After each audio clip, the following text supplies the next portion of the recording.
आप सबको जय मसीह की। और मेरा ये पूरा विश्वास है कि आप सब स्वस्थ हैं, सुरक्षित हैं और मसीह यीशु में आनंदित हैं। आइए हम आज के वचन की तरफ जाएंगे जो हमें मिलता है मरकुस रचित सुसमाचार उसका 5 अध्याय और उसकी 1 से लेके 20 आयत तक। The Gospel according to Mark chapter 5 verses 1 to 20, जहां इस प्रकार लिखा हुआ है। शीर्षक है दुष्ट आत्मा ग्रस्त व्यक्ति को चंगा करना। वे झील के पार गिरासेनियों के देश में पहुंचे। जब वह नाव पर से उतरा तो तुरंत एक मनुष्य जिसमें अशुद्ध आत्मा थी कब्रों से निकलकर उसे मिला।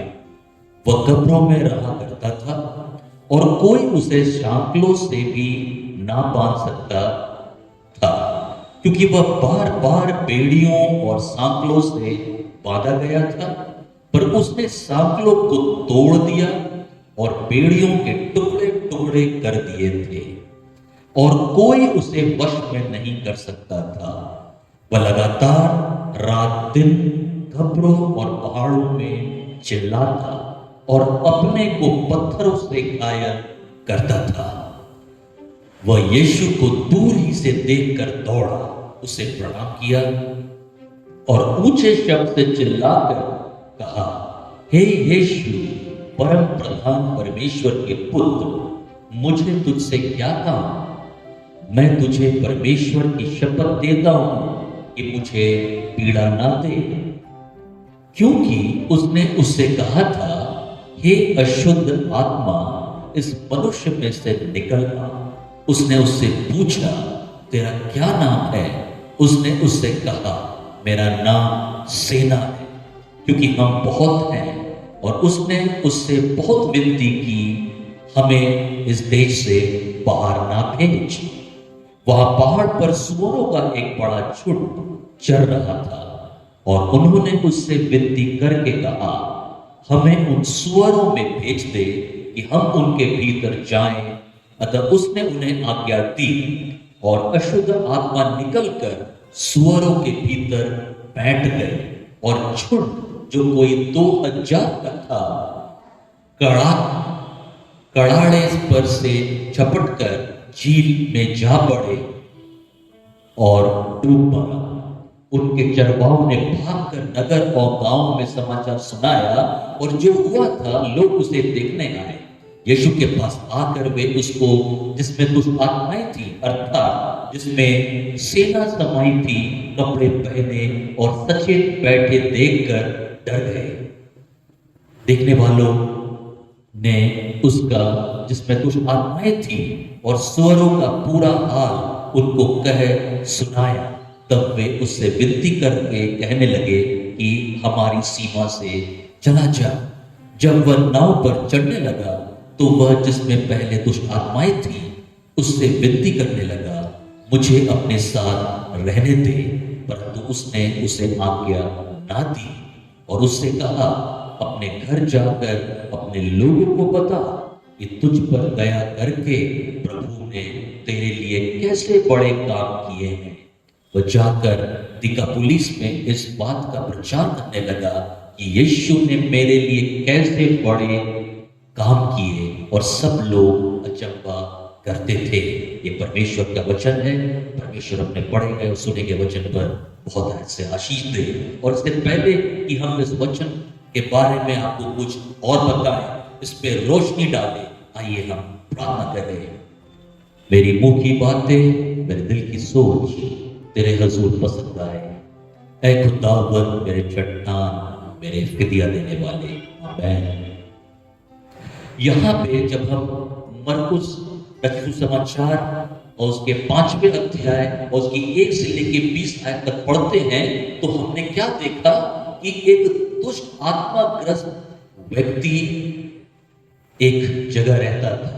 जब यीशु मसीह झील के पार गिरासेनियों के देश में पहुंचे, जब वह नाव पर से उतरा तो तुरंत एक मनुष्य जिसमें अशुद्ध आत्मा थी कब्रों से निकला निकल कर उसे मिला। वो दुष्ट आत्मा जो है कब्र में रहती थी और कब्र से निकलकर वो यीशु मसीह से मिला। और अब आगे क्या देखते हैं कि उसको बेड़ियों से बांधा गया, सांकलों से बांधा गया, लेकिन उसे कोई भी शांत न कर सका, क्योंकि वो बेड़ियों को तोड़ देता था, सांकलों को तोड़ देता था और कोई भी उसको अपने वश में नहीं रख पाता। लेकिन हम यहाँ क्या देखते हैं कि यीशु मसीह इस दुष्ट आत्माग्रस्त व्यक्ति को संपूर्ण रूप से चंगाई देता है। वो पूछता है कि तू कौन है, तो उसको जवाब मिलता है कि मैं सेना हूं। इसका मतलब दुष्ट आत्माओं की सेना उस व्यक्ति के अंदर समाया हुआ था और वो व्यक्ति कब्र में रहता था, अपने आप को पत्थरों से मारता था, अपने आप को वो नुकसान पहुंचाता था, क्योंकि वो अपने में नहीं था, क्योंकि वो अपने में नहीं था। और यीशु मसीह ने उसको पहचान लिया और उससे पूछा तू कौन है, तो उसने कहा मैं सेना हूं।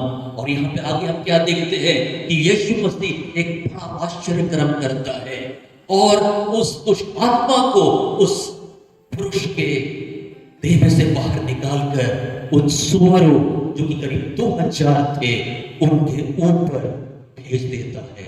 और वो सुअर क्या करते हैं, वो सुअरों की झुंड झपट कर उस झील में जाके गिरते हैं और वहां पे वे डूब मरते हैं।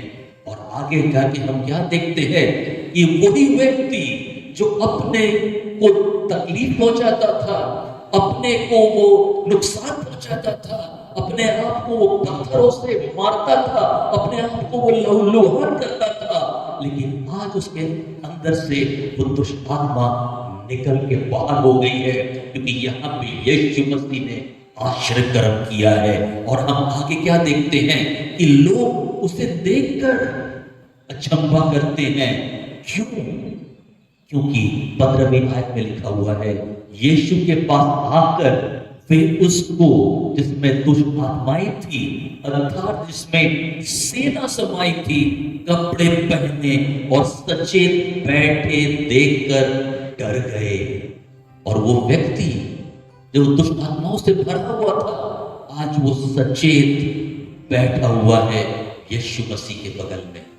आज उसने चंगाई प्राप्त कर ली है, आज उसके अंदर और दुष्ट आत्मा नहीं है। और आगे क्या देखते हैं कि 18वीं आयत में जब वह नाव पर चढ़ने लगा तो वह जिसमें पहले दुष्ट आत्माएं थी उससे विनती करने लगा, मुझे अपने साथ रहने दे। परंतु उसने, मतलब यीशु ने उसे आज्ञा ना दी और उससे कहा, अपने घर जाकर अपने लोगों को बता कि तुझ पर दया करके प्रभु ने तेरे लिए कैसे बड़े काम किए हैं। यहाँ पे हम क्या देखते हैं कि वो व्यक्ति जिसके अंदर दुष्ट आत्मा भरा हुआ था, जिसको यीशु मसीह ने चंगाई दी थी, जिसको यीशु मसीह ने उस आत्माओं को उसके शरीर से दूर किया था, आज वो यीशु मसीह से विनती कर रहा है कि मुझे अपने साथ रहने दे।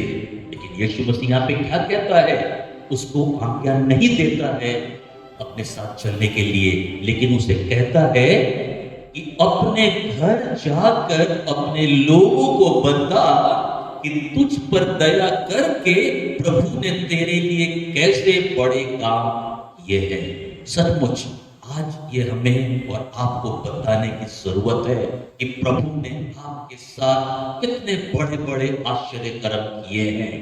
हम और आप जो प्रभु के नाम का प्रचार करते हैं, हम और आप जिनको प्रभु ने इस कार्य के लिए चुना है कि हम जाके पृथ्वी के छोर तक उसके नाम के वचन का प्रचार करें, वो ये चाहता है कि सबसे पहले हम अपने जीवनों को सुधारें, हम अपने परिवार के जीवनों को सुधारें।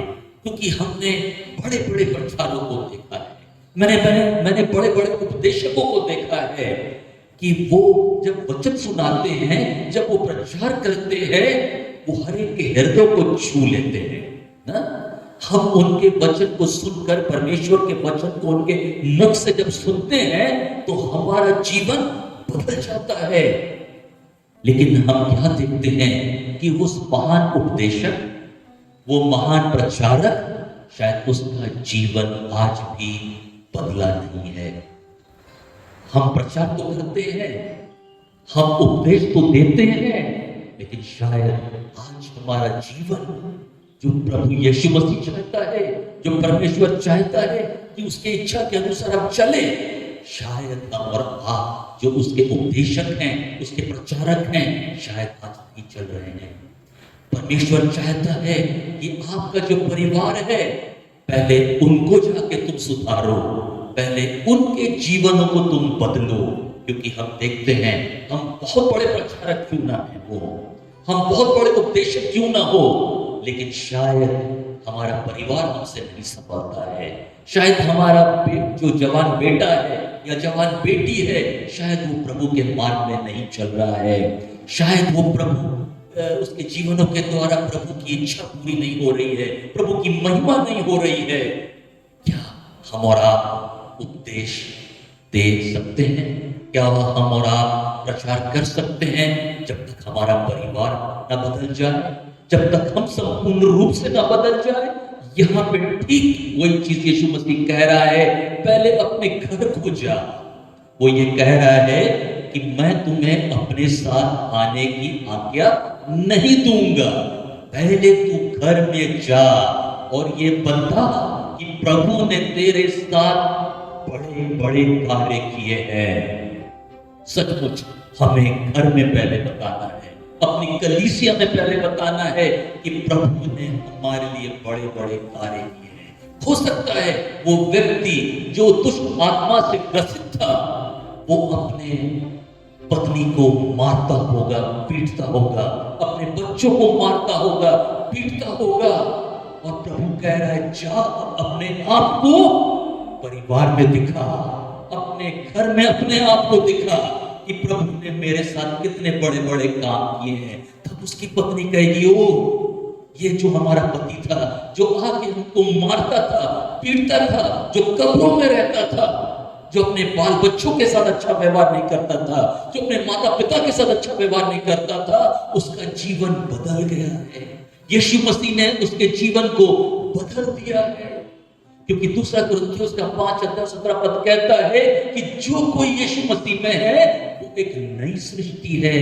आज वो व्यक्ति जो दुष्ट आत्माओं से ग्रसित था, आज वो एक नई सृष्टि है। पुरानी बातें बीत गई, सब कुछ नया हो गया है। सब कुछ उस व्यक्ति के लिए सब कुछ नया हो गया है। और यही तो आज हम और आपको, जिनको परमेश्वर ने अपने कार्य के लिए चुना है, जिनको परमेश्वर ने अपने नाम के लिए, अपने नाम के प्रचार के लिए चुना है, आज हमें पहले अपने घर में इस बात को बताना है कि परमेश्वर ने हमारे साथ बड़े बड़े कार्य किए, उसने मेरे जीवन को बदल दिया है। क्योंकि यीशु मसीह को जब हम प्राप्त करते हैं तो हमारा जीवन नया हो जाता है, सब कुछ पुराना हो जाता है और मेरे जीवन में सब कुछ नया हो जाता है। आज ही हमें घर में जाके बताना है।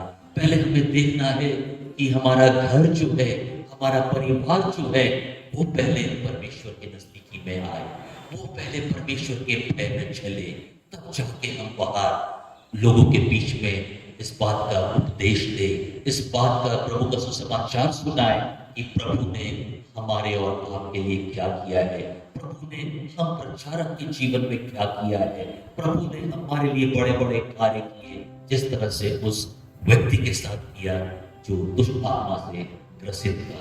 प्रभु के वचनों के द्वारा आपको बहुत बहुत आशीष दे। आइए प्रार्थना करें। हे हमारे जीवित, दयालु और अनुग्रहकारी पिता परमेश्वर, हम आपका धन्यवाद करते हैं, आपकी स्तुति, आपकी महिमा करते हैं। धन्यवाद देते हैं कि आज के वचनों के द्वारा आपने हम में से हर एक के साथ व्यक्तिगत रूप से बातचीत की है और प्रभु आपने हर एक के जीवनों को बदल दिया है प्रभु। क्योंकि जो कोई यीशु मसीह आप में है वो एक नई सृष्टि है और हम जानते हैं कि जिस दिन हम अपने हृदय के द्वार को खोलेंगे और यीशु मसीह आपको अपने हृदय में आने देंगे, उस दिन से हम भी एक नई सृष्टि हो जाएंगे। हमारे अंदर से भी तमाम गंदगियां निकल जाएंगी और हम एक नए इंसान हो जाएंगे जो कि यीशु मसीह का भय मानने वाला होगा और जो कि यीशु मसीह के मार्ग में चलने वाला होगा। हमें से हर एक के गुनाहों को माफ करे, हमें से हर एक को नया जीवन दे। हम इस विनती को यीशु मसीह के ही नाम से मांगते हैं, समर्पित करते हैं। आमीन।